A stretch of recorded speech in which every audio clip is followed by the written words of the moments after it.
Llegó el día de los Ázimos, en el que se debía inmolar la víctima pascual. Cuando fue la hora, Jesús se sentó a la mesa con los apóstoles y les dijo: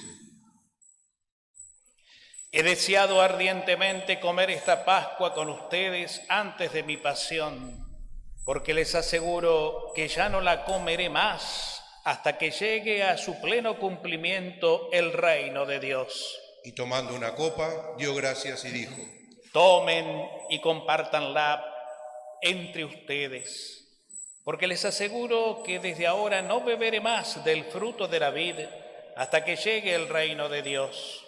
Luego tomó el pan, dio gracias, lo partió y lo dio a sus discípulos diciendo: Esto es mi cuerpo, que se entrega por ustedes.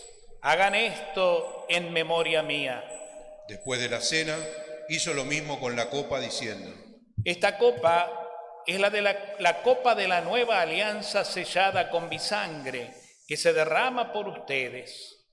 La mano del traidor está sobre la mesa junto a mí, porque el Hijo del Hombre va por el camino que le ha sido señalado, pero ay de aquel que lo va a entregar. Entonces comenzaron a preguntarse unos a otros quién de ellos sería el que iba a hacer eso.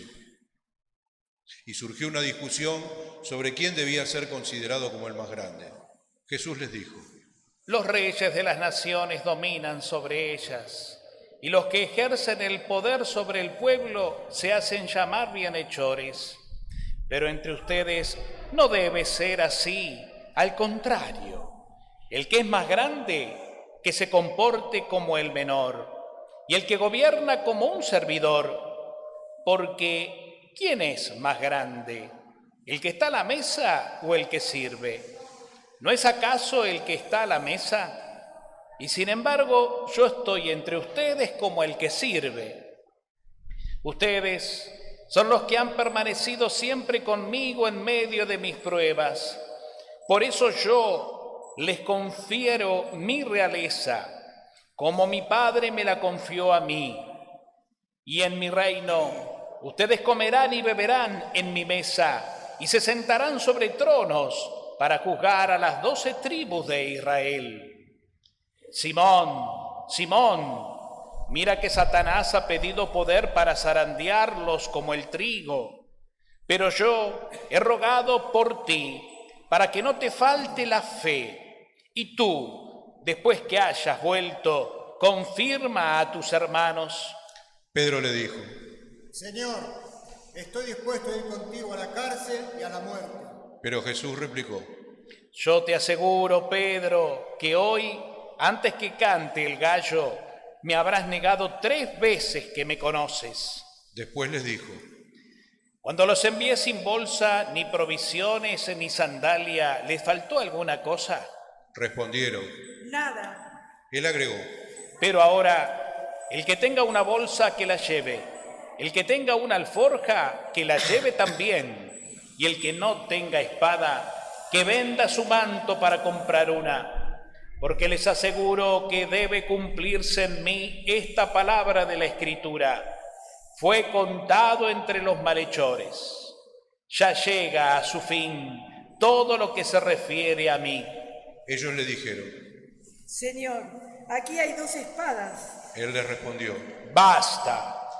Enseguida Jesús salió y fue como de costumbre al monte de los Olivos, seguido de sus discípulos. Cuando llegaron les dijo: Oren para no caer en la tentación. Después se alejó de ellos, más o menos a la distancia de un tiro de piedra, y puesto de rodillas oraba: Padre, si quieres, aleja de mí este cáliz, pero que no se haga mi voluntad sino la tuya. Entonces se le apareció un ángel del cielo que lo estaba reconfortando. En medio de la angustia, él oraba más intensamente, y su sudor era como gotas de sangre que corrían hasta el suelo.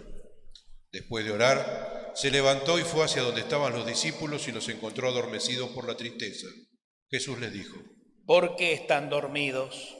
Levántense y oren para no caer en la tentación. Todavía estaba hablando cuando llegó una multitud encabezada por el que se llamaba Judas, uno de los 12. Este se acercó a Jesús para besarlo.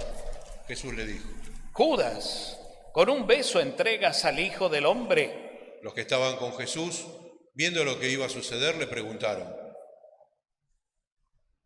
Señor, ¿usamos la espada? Y uno de ellos hirió con su espada al servidor del sumo sacerdote, cortándole la oreja derecha.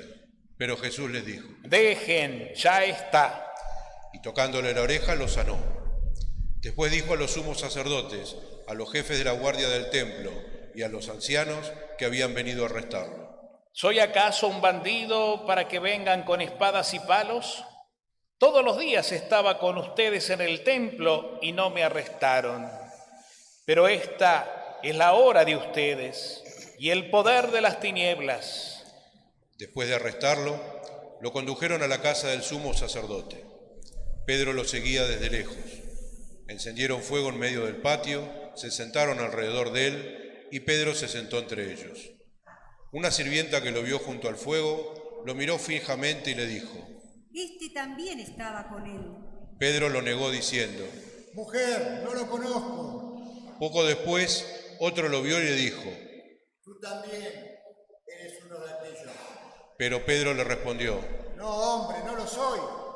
Alrededor de una hora más tarde, otro insistió diciendo: No hay duda que este hombre estaba con él. Además, él también es galileo. Dijo Pedro. Hombre, no sé lo que dices. En ese momento, cuando todavía estaba hablando, cantó el gallo. El Señor, dándose vuelta, miró a Pedro. Este recordó las palabras que el Señor le había dicho: Hoy, antes que cante el gallo, me habrás negado 3 veces. Y saliendo afuera, lloró amargamente. Los hombres que custodiaban a Jesús lo ultrajaban y lo golpeaban, y tapándole el rostro le decían: Profetiza, ¿quién te golpeó? Y proferían contra él toda clase de insultos. Cuando amaneció, se reunió el consejo de los ancianos del pueblo, junto con los sumos sacerdotes y los escribas. Llevaron a Jesús ante el tribunal y le dijeron: Dinos si eres el Mesías. Él les dijo: Si yo les respondo, ustedes no me creerán, y se los interrogo, no me responderán. Pero en adelante el Hijo del Hombre se sentará a la derecha de Dios Todopoderoso. Todos preguntaron. Entonces, ¿eres el Hijo de Dios? Jesús respondió: Tienes razón, yo lo soy. Ellos dijeron: ¿Acaso necesitamos otro testimonio? Nosotros mismos lo hemos oído de su propia boca. Después se levantó toda la asamblea y lo llevaron ante Pilato. Y comenzaron a acusarlo diciendo: Hemos encontrado a este hombre incitando a nuestro pueblo a la rebelión, impidiéndole pagar los impuestos al emperador y pretendiendo ser el rey Mesías. Pilato lo interrogó diciendo: ¿Eres tú el rey de los judíos? Tú lo dices. Le respondió Jesús. Pilato dijo a los sumos sacerdotes y a la multitud: No encuentro en este hombre ningún motivo de condena. Pero ellos insistían. Subleva al pueblo con su enseñanza en toda la Judea. Comenzó en Galilea y ha llegado hasta aquí. Al oír esto, Pilato preguntó si ese hombre era Galileo, y habiéndose asegurado que pertenecía a la jurisdicción de Herodes, se lo envió. En esos días también Herodes se encontraba en Jerusalén. Herodes se alegró mucho al ver a Jesús. Hacía tiempo que deseaba verlo, por lo que había oído decir de él, y esperaba que hiciera algún prodigio en su presencia. Le hizo muchas preguntas, pero Jesús no respondió nada. Entretanto, los sumos sacerdotes y los escribas estaban allí y lo acusaban con vehemencia. Herodes y sus guardias, después de tratarlo con desprecio y ponerlo en ridículo, lo cubrieron con un magnífico manto y lo enviaron de nuevo a Pilato. Ese mismo día, Herodes y Pilato, que estaban enemistados, se hicieron amigos. Pilato convocó a los sumos sacerdotes y a los jefes del pueblo y les dijo: Ustedes me han traído a este hombre acusándolo de incitar al pueblo a la rebelión. Pero yo lo interrogué delante de ustedes y no encontré ningún motivo de condena en los cargos de lo que lo acusan, ni tampoco Herodes, ya que él lo ha devuelto a este tribunal. Como ven, este hombre no ha hecho nada que merezca la muerte. Después de darle un escarmiento, lo dejaré en libertad. Pero la multitud comenzó a gritar: ¡Que muera este hombre! ¡Suéltanos a Barrabás! A Barrabás lo habían encarcelado por una sedición que tuvo lugar en la ciudad y por homicidio. Pilato volvió a dirigirles la palabra con la intención de poner en libertad a Jesús, Pero ellos seguían gritando. Crucifícalo, crucifícalo. Por tercera vez les dijo: ¿Qué mal ha hecho este hombre? No encuentro en él nada que merezca la muerte. Después de darle un escarmiento, lo dejaré en libertad. Pero ellos insistían a gritos, reclamando que fuera crucificado, y el griterío se hacía cada vez más violento. Al fin, Pilato resolvió acceder al pedido del pueblo. Dejó en libertad al que pedían, al que había sido encarcelado por sedición y homicidio, y a Jesús lo entregó al arbitrio de ellos. Cuando lo llevaban, detuvieron a un tal Simón de Cirene, que volvía del campo, y lo cargaron con la cruz para que la llevara detrás de Jesús. Lo seguían muchos del pueblo y un buen número de mujeres que se golpeaban en pecho y se lamentaban por él. Pero Jesús, volviéndose hacia ellas, les dijo: Hijas de Jerusalén, no lloren por mí, lloren más bien por ustedes y por sus hijos, porque se acerca el tiempo en que se dirá: felices las estériles, felices los vientres que no concibieron y los pechos que no amamantaron. Entonces se dirá a las montañas: caigan sobre nosotros, y a los cerros: sepúltennos, porque si así tratan a la leña verde, ¿qué será de la seca? Con él llevaban también a otros 2 malhechores para ser ejecutados. Cuando llegaron al lugar llamado del Cráneo, lo crucificaron junto con los malhechores, uno a su derecha y el otro a su izquierda. Jesús decía: Padre, perdónalos, porque no saben lo que hacen. Después se repartieron sus vestiduras, sorteándolas entre ellos. El pueblo permanecía allí y miraba. Sus jefes, burlándose, decían: Ha salvado a otros, que se salve a sí mismo, si es el Mesías de Dios, el elegido. También los soldados se burlaban de él y acercándole para ofrecerle vinagre le decían: Si eres el rey de los judíos, sálvate a ti mismo. Sobre su cabeza había una inscripción que decía: Este es el rey de los judíos.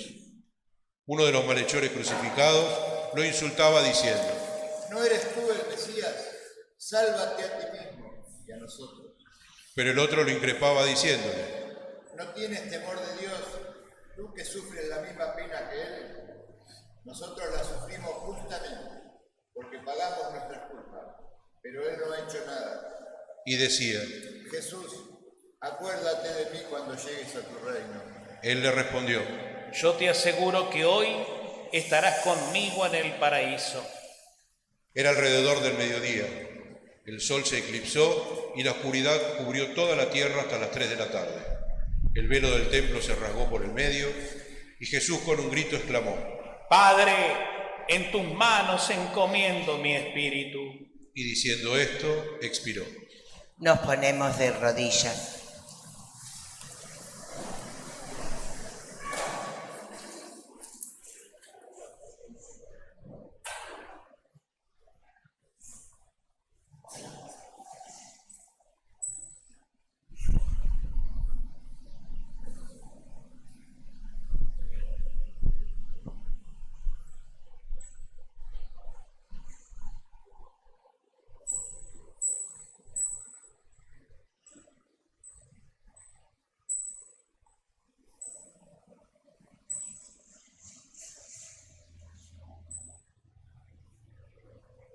Nos ponemos de pie.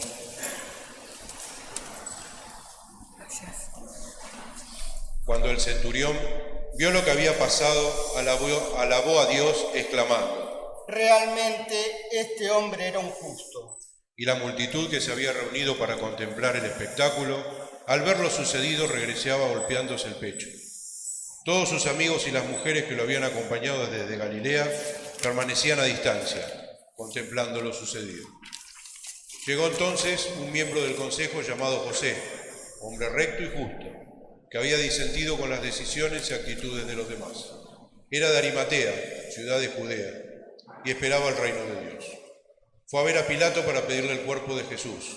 Después de bajarlo de la cruz, lo envolvió en una sábana y lo colocó en un sepulcro cavado en la roca, donde nadie había sido sepultado.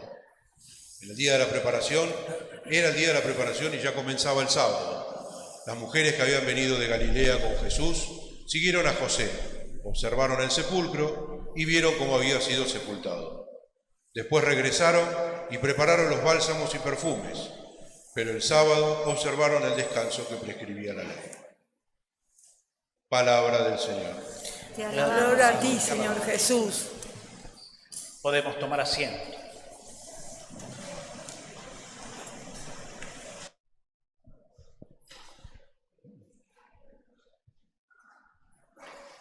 Bien, bueno, muy queridos hermanos, hemos entrado, como decíamos, en la Semana Santa, esta Semana Santa que comienza así, con el Domingo de Ramos de la Pasión del Señor. El Viernes Santo, cuando celebremos esa celebración tan propia de la muerte de Jesús, se llama celebración de la Pasión del Señor, vamos a volver a escuchar el relato de la Pasión, pero de otro evangelista, de San Juan. El Domingo de Ramos escuchamos siempre la de otro amigo, en este caso, por ser el ciclo C del año litúrgico, nos ha tocado escuchar a San Lucas. Miren, habría tanto para decir, pero ya escuchamos bastante, los relatos fueron largos y a veces estar mucho tiempo atentos nos distrae y nos cansa. Entonces yo iría a lo concreto, no quiero extenderme más, sino quiero que se lleven ustedes en su corazón y yo también en el mío, el sentido profundo que tiene este tiempo, estos días especiales, tan profundos y tan importantes. Si escuchamos y analizamos un poquito el Evangelio, sobre todo este Evangelio de Lucas, ¿no? Este relato de la Pasión, hay algo que sobresale y que nos tenemos que, me parece, que quedar ahí. Permanentemente Jesús manifiesta con su entrega y bancándose inocentemente ser juzgado con tantas mentiras y difamaciones, mantiene en su corazón el perdón de Dios. Jesús no juzga, ni contesta con juicios, ni siquiera se sube a su condición de Dios para poder defenderse de tantas acusaciones injustas que se tuvo que realmente aguantar, de los fariseos, del Sanedrín, de la misma gente que confundida por los propios fariseos decían, no, queremos que lo crucifiques a él.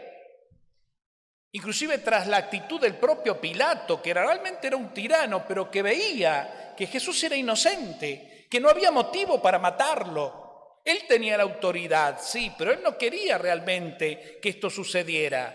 Pero como los judíos se pusieron así, tan en acuerdo para que realmente él sufriera y muriera, durante 3 veces les dijo, yo no encuentro nada para matarlo. No es justo que este hombre muera. Pero como Pilato no quería problemas y no quería que en una fecha tan importante para los judíos, que era su Pascua, su fiesta central, hubiera lío, ese lío que después podía llegar a oídos del emperador para quien él trabajaba y podía tener problemas serios, entonces dijo, bueno, más sí, para dejar tranquilo a esta gente y yo no quiero problemas, ¿qué hago? Bueno, ahí lo tienen, problema de ustedes, crucifíquenlo. En otro evangelio, en este no, aparece ese gesto donde Pilato se saca el problema de encima y se lava las manos, ¿no? Es decir, este gesto que quedó tan metido en la conciencia colectiva del pueblo, nosotros también. Yo me lavo las manos, no quiero problemas, no es mi problema, hacete cargo vos.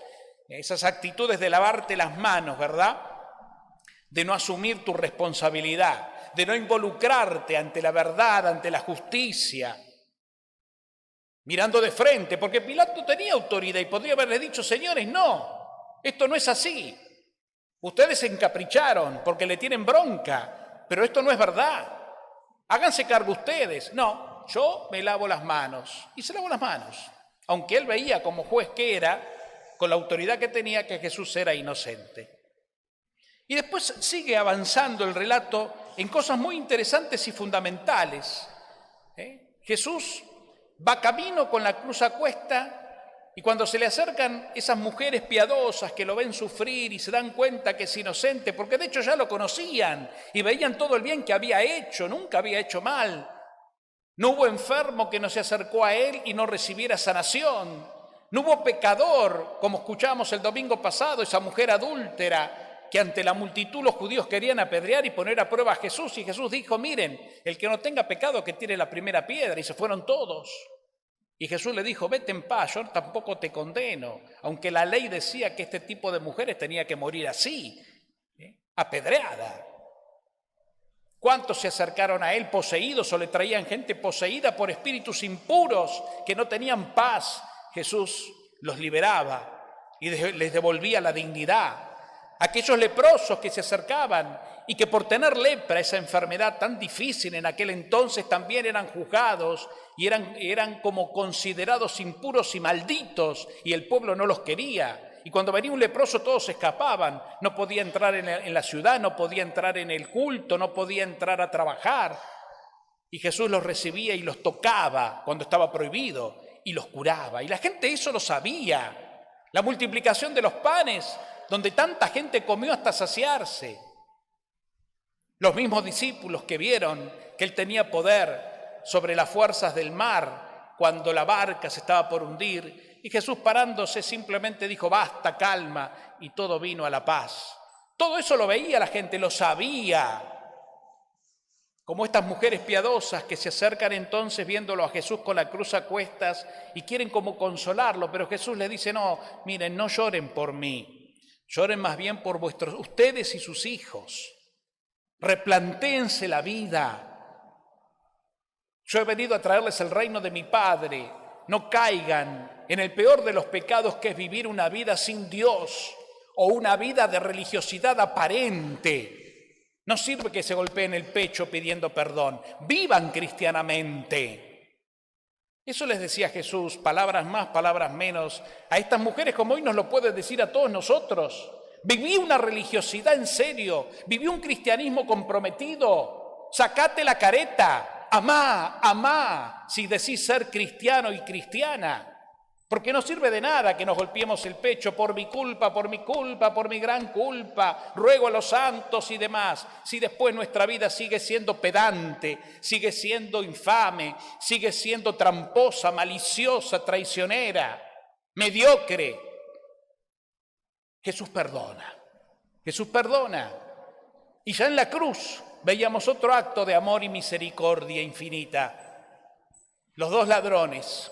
Uno lo critica. Si sos el Hijo de Dios, ¿por qué no nos salvás a nosotros? Bajá vos de la cruz y que nosotros podamos bajar también. Hacé algo, ya que sos tan poderoso. Y el otro, que sabía que había cometido males, le dice, nosotros estamos acá porque lo merecemos. ¿Qué estás diciéndole? Él no, él padece lo mismo que nosotros, pero es inocente. Y le dice, Jesús, ten piedad de mí cuando llegues a tu reino. ¿Y qué le responde Jesús? Esta misma noche estarás conmigo en el paraíso. Ven, actos de misericordia. Jesús es así y quiere demostrarnos que Él, Padre, que lo envió, es así, hermanos queridos.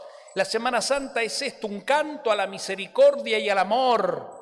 Por eso no la tenemos que ver con tristeza, sino con esperanza y comprender que en esta entrega que vamos a vivir ya desde hoy, en estos días próximos, es para nosotros un llamado a vivir como Jesús vivió. No a recordar el pasado, que está bien que lo recordemos, por eso leemos los textos. Pero no nos quedemos en un recuerdo histórico y lejano, sino esto es un presente que nos habla al corazón. Chicos, a ustedes también, a mí también, a todos. Jesús nos ama y dio la vida y nos habla del amor.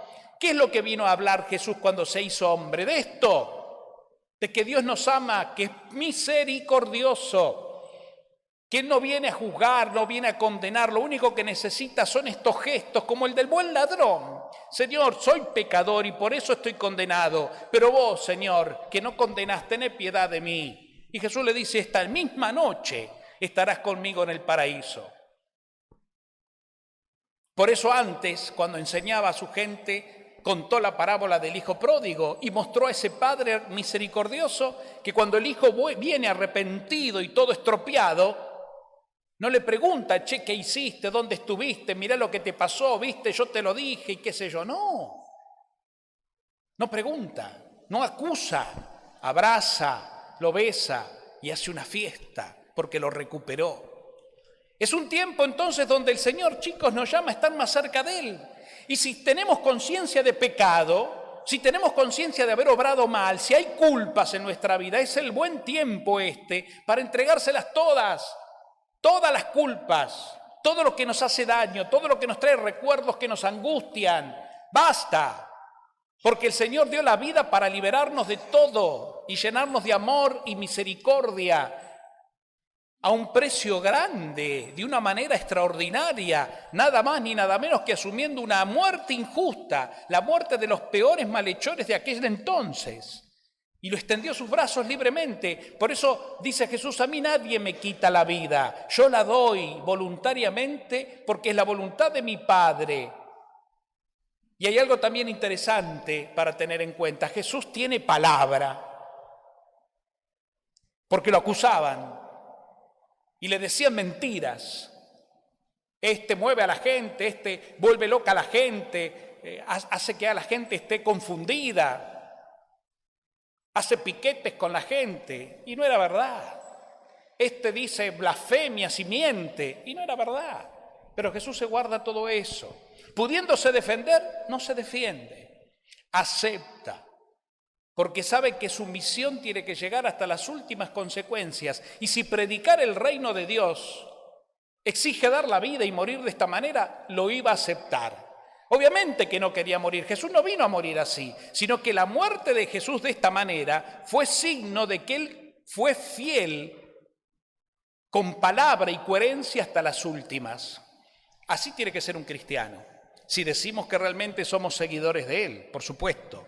Porque si nuestro cristianismo es simplemente usar una cruz y, como decía, celebrar externamente para llevarnos un ramito bendecido y contentos del hecho, obviamente que ese no es un cristianismo verdadero. Este cristianismo nos lleva a obrar como Jesús obró, dando la vida por amor. No porque nos cuelguen de una cruz, ya lo sabemos, sino porque queremos vivir una vida con amor, con misericordia, sin juzgar, sin condenar. Si Jesús, que tenía derecho, porque es Dios hecho hombre, de juzgar y condenar, no lo hizo, ¿quién soy yo para hacerlo? Solo Dios tiene poder, porque solo Él sabe la verdad absoluta de lo que pasa por el corazón de cada uno. Es bueno que nos acordemos de estas palabras, de estos gestos de gran misericordia de Jesús en su propia cruz. Sobre todo cuando le dice a este hombre, esta misma noche estarás conmigo en el paraíso. Vaya a saber qué atrocidades hizo este tipo. Habrá sido un asesino, un malandra, un ladrón, por eso lo agarraron y por eso lo condenaron, porque para eso era la cruz, para este tipo de gente. Jesús no hizo nada de eso y se la tuvo que comer a la cruz. Pero en la cruz seguía siendo piadoso y misericordioso. Y a este hombre que hizo de todo pero se arrepintió, ¿qué le dijo? Esta misma noche estarás conmigo en el paraíso. Y a Pedro le advirtió, Pedro, sé humilde, rezá, no te la creas. No te la creas. No, Señor, si es necesario yo voy a morir con vos, de ninguna manera. Esta misma noche, Pedro, antes que el gallo cante, me habrás negado 3 veces. Es decir, antes que llegue la madrugada y empiece a salir el sol, que es el momento que los gallos cantan, ya me habrás negado 3 veces. En un rato nomás. No te la creas.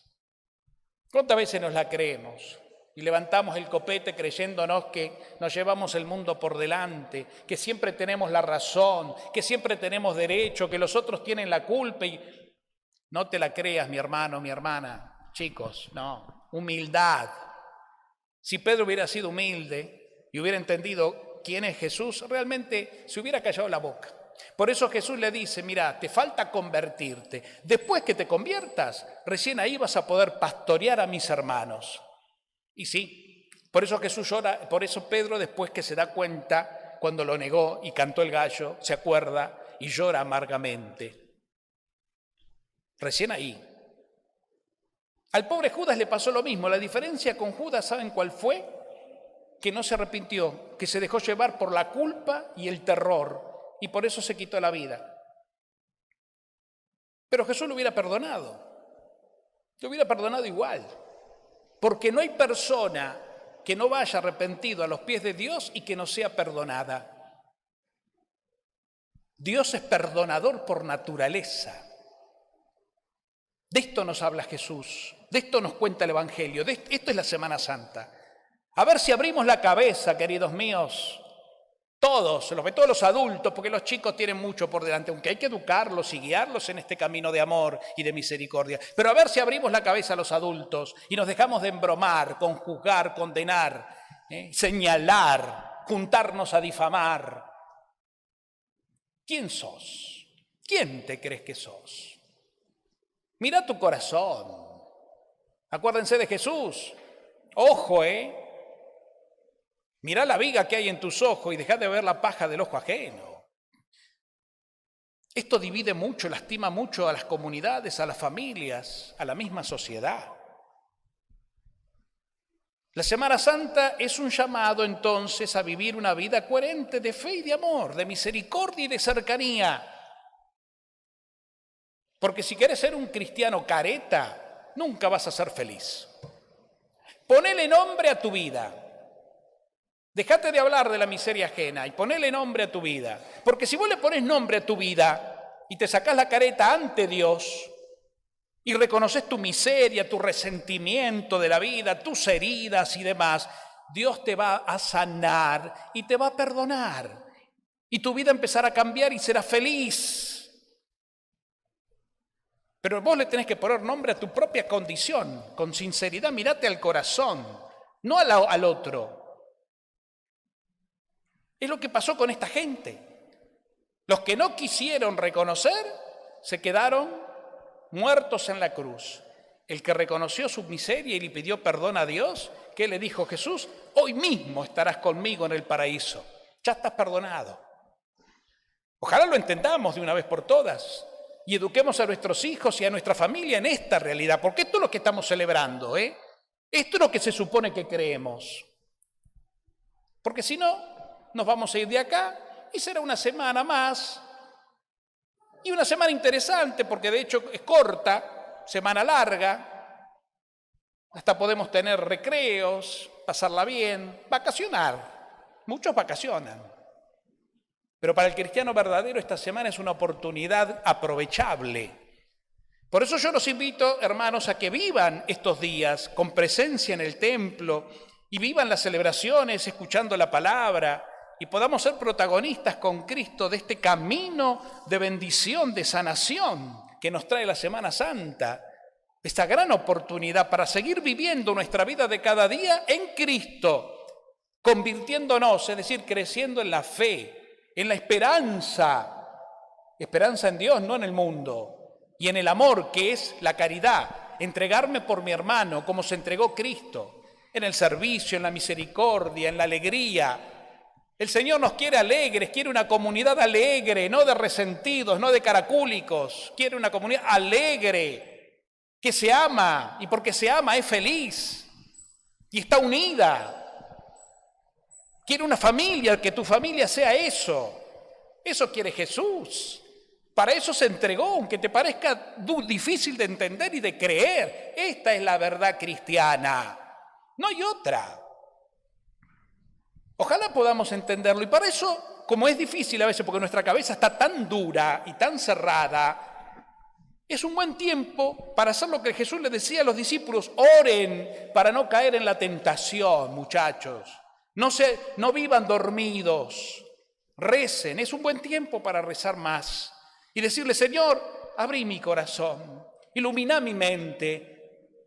Y con humildad es buen momento en la oración de reconocer: Señor, tengo el corazón endurecido, vivo una vida resentida. Decíselo. Por eso es tiempo de adoración, de contemplación. Por eso el Jueves Santo, después de la celebración de la Cena del Señor, vamos a ir a adorar a Cristo en el tabernáculo, y el templo va a quedar abierto desde las 9 hasta las 12 de la noche para que en familia, en silencio, podamos venir en distintos momentos a esto, a estar a solas con Él. No a dormirnos, sino a orar, para que Él nos abra la mente, nos haga ver nuestra verdad. Y viendo nuestra verdad, aunque a veces nos duela, que no queremos, sanar, experimentar perdón, oportunidad para reconciliarnos, para recibir el perdón del sacramento. Y así será el Viernes Santo también, contemplando a Cristo sufriente, yo con Él, Señor, te entrego mi corazón. Pero siempre, hermanos, y termino, ponele el nombre que las cosas tienen y dejá de mirar para afuera, señalando la vida ajena. No te escapes, no te pongas excusas, aceptá tu verdad, porque solo aceptando tu verdad, el Señor te va a poder sanar y cambiar la vida. Si no, vas a vivir escapándote bajo excusas y mirando la paja del ojo ajeno. Jesús lo dice con claridad. Nos advierte y nos da la oportunidad de ser felices. En serio, ser felices, no pasarla bien un ratito. Felicidad, esa felicidad que cuando se descubre interiormente, espiritualmente, se descubre, ya nadie te quita, nadie más te la va a poder quitar. Entremos en la Semana Santa con alegría, hermanos queridos, demos gracias a Dios y vivámosla no golpeándonos el pecho ni llorisqueando. No, eso no lo quiere el Señor, porque el Señor ya está resucitado, sino reconociendo sí nuestra verdad y yendo a sus pies, aprovechando la oportunidad para vivir y renacer. Por eso, ¿cómo termina la Semana Santa? Termina con la Pascua, celebrando la Noche Santa del Sábado de Gloria. Y una de las partes importantes que tiene esa celebración, esa misa que es la más importante de todo el año, es la renovación de nuestra vida consagrada por el bautismo. Vamos a bendecir el agua esa noche y después con esa agua todos, encendiendo nuestras velas, llenos de la luz del resucitado, vamos a renovar nuestra alianza y le vamos a decir, sí, Señor, creo, no con mi lengua, creo con mi vida, creo en vos, Padre Creador, creo en vos, Jesús Salvador, creo en vos, Espíritu Santo, que me das vida eterna, y creo en mi iglesia, que es mi familia, y creo en el amor y en tu poder que da eternidad, que ha vencido a la muerte, creo y renuevo en esa fe mi alianza para vivir una vida cristiana y comprometida así, profundamente. Porque ese es nuestro bautismo. Y de eso se trata la Semana Santa, de vivir nuestro presente con todas las pilas, no de recordar, insisto. El recuerdo nos ayuda a vivir el presente, y el presente es animarnos a ser cristianos de verdad. Así que los espero a que podamos vivir estos días en familia, sin excusas. No nos metamos cosas para hacer, porque este tiempo, estos días es para esto, es para aprovecharlos en Dios, como hacer un retiro espiritual, ¿vieron? Y venir a participar de esto, de la gracia, celebrar juntos lo que humanamente preparamos y vemos para que Dios haga esa parte invisible pero poderosa, confirmando nuestra fe, purificando nuestras vidas, sanando nuestros corazones y dando la gracia de ser una nueva familia con una nueva actitud de vida ante los demás. Y que esa noche o el domingo podamos darnos después sí un abrazo verdadero, más allá del miedo al COVID, un verdadero abrazo fraterno y nos deseemos felices Pascuas. ¿Qué te deseo cuando te digo felices Pascuas? Te deseo que este Cristo resucitado que vive en vos realmente ocupe el mejor lugar de tu corazón. Siempre, no un rato, no un día, no una vez al año, siempre. Vivamos así la Semana Santa. Y vivámosla de la mano de María, de ella, que vivió como nadie esa primera Semana Santa, y en esa Semana Santa al pie de la cruz, lo vamos a escuchar en la lectura de la Pasión del Viernes Santo, Jesús le dice, mujer, ahí tienes a tu hijo. Esa mujer que esa misma noche al pie de la cruz, viendo agonizar a su hijo, asumió la maternidad universal. Por eso hoy es mamá de todos. Miren si sabe de Semana Santa, miren si saben de sí, de obediencia a Dios y de aceptación de misión de Dios. La misión de ser mamá. Tuya, tuya, tuya, tuya, mía. Que esta madre entonces, corredentora, porque fue fiel a su hijo hasta el fin, nos ayude a nosotros ahora, sus hijos de este tiempo, a poder realmente vivir intensamente, profundamente, verdaderamente este don tan hermoso que recibimos y que es la fe y la esperanza en Dios. Que así sea.